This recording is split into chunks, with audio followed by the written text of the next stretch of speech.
The peace I found only came after the collapse of my identity. This sentence offends because it dismantles everything you've been taught about personal growth. You were never trained to be free. You were conditioned to be accepted.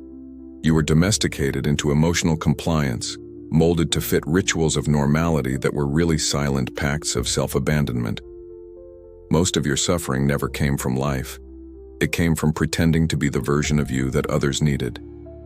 Picture an invisible cell, padded with expectations, to be more spiritual, more productive, more likable, more successful, more positive. Inside it, your thoughts echo like screams in a well. And the most brutal truth? Your identity is a costume stitched from other people's desires. And peace? It only begins when you burn that costume down. We live in the era of emotional burnout, where even authenticity has become a performance.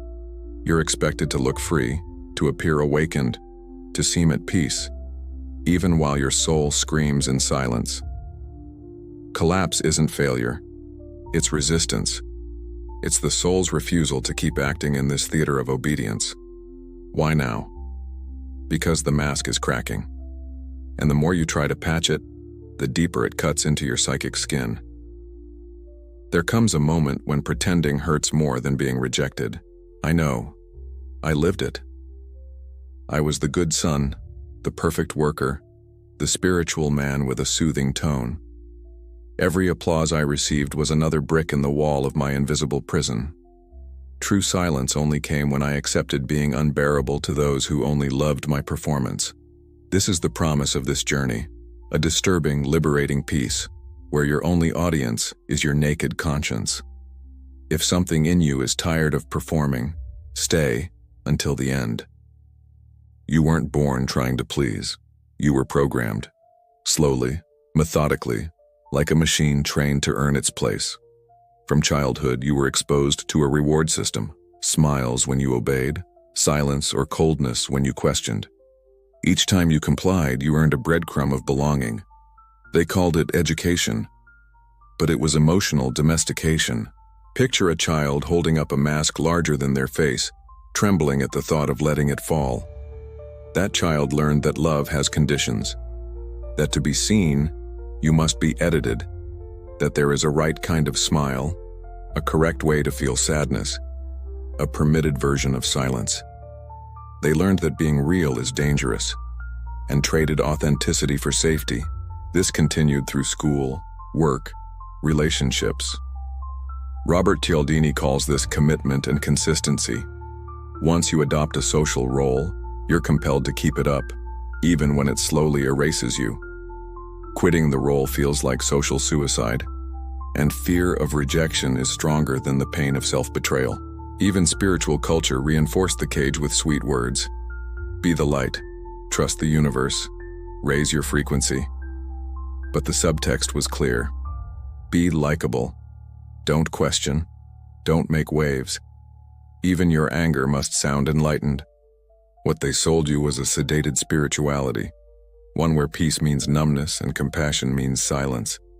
Michel de Montaigne wrote, "The greatest thing in the world is to know how to belong to oneself." But no one taught you how to belong to yourself, only how to present yourself. Your ego was colonized by invisible expectations and now wears the uniform of compliance. Every yes you spoke against your truth was another brick in the wall of your inner exile. There comes a point when the soul begins to bleed, and no one notices. Because everyone around you is bleeding too. They just learn to smile while they drown. How many choices have you made just to avoid disappointing others? Reflect and keep going. There are parts of you locked in an emotional basement, like children you were told to hide. You didn't kill them, you exiled them. The raw anger, the unfiltered desire, the untamed ambition, the inconvenient tenderness. Every emotion that didn't fit the version you were praised for became too much, too dark, not spiritual enough. And from that rejection, your shadow was born. Carl Jung said it clearly. Until you make the unconscious conscious, it will direct your life and you will call it fate. The shadow is your unseen self, filled with fragments that are not evil, only ignored. But how do you embrace what you've spent a lifetime avoiding? You became a master of performance, the good daughter, the grounded man, the soft-spoken healer, the resilient entrepreneur. Each mask glued to your face with fear of being abandoned, of being misunderstood, of being too much. And the more you performed, the more your soul split.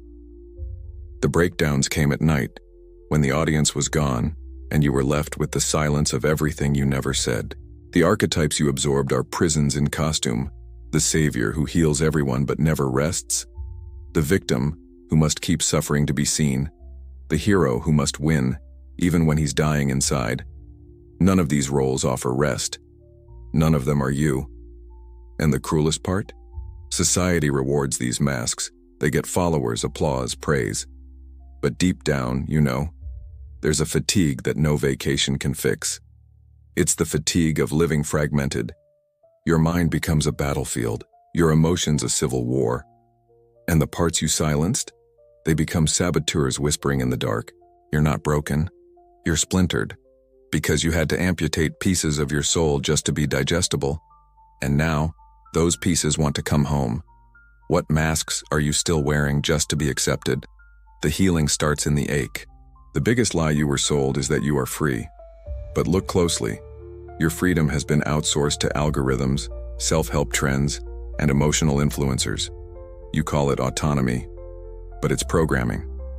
You wake up, check your feed to know what to feel, align your vibration with a trending affirmation, and consume self-care like anesthesia to numb a life you never chose. Daniel Kahneman proved it.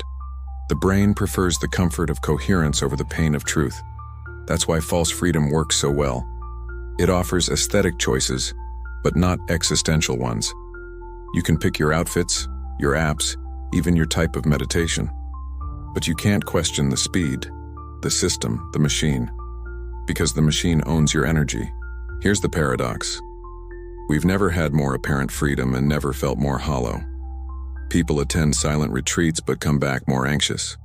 They buy crystals, incense, and soul expansion courses, but still crave likes and validation. Freedom became a display. Something to look like, not something to live. And at the center of this theater is you, exhausted, disconnected, chasing a version of peace that only exists on screen.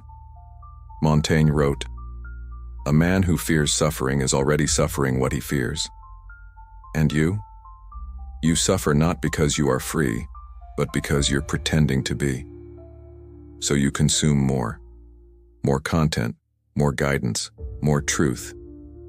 You think you're evolving, but you're just orbiting. The freedom you bought is a golden cage, elegant, but you can't scream inside.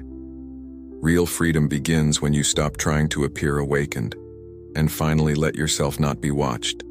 What you call freedom, is it choice or just conditioning? Question it, until it hurts. Rupture isn't beautiful. It doesn't come with music or metaphors.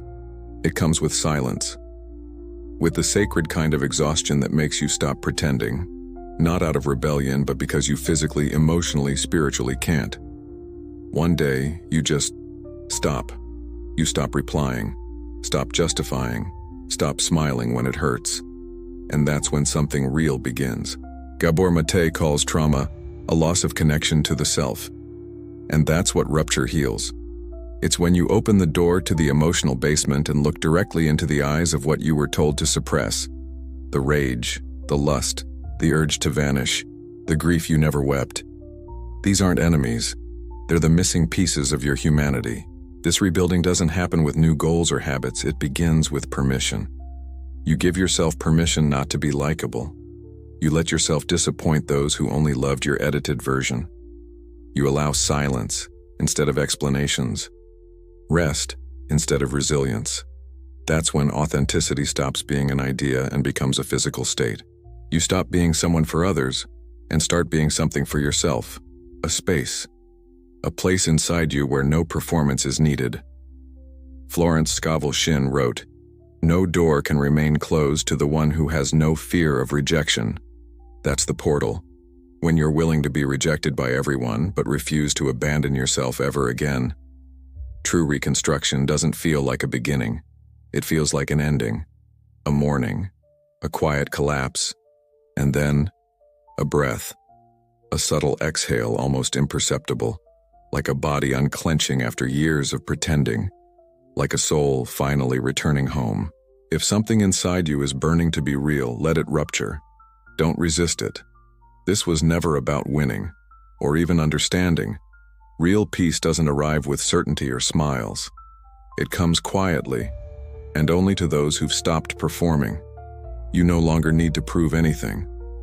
You owe no one an explanation for your silence. When you stop caring what others expect from you, something strange happens. A new awareness rises. It doesn't beg for validation. It doesn't seek applause. It doesn't want to be liked. It wants to be. And in this age, being is an act of defiance. Peace doesn't come when everything fits. It comes when you fall apart and still choose to exist, even without clarity, even without company. Michel de Montaigne lived this way, withdrawn from public noise, writing essays like whispered prayers. His freedom was so internal, no one could steal it. What comes next? No one knows.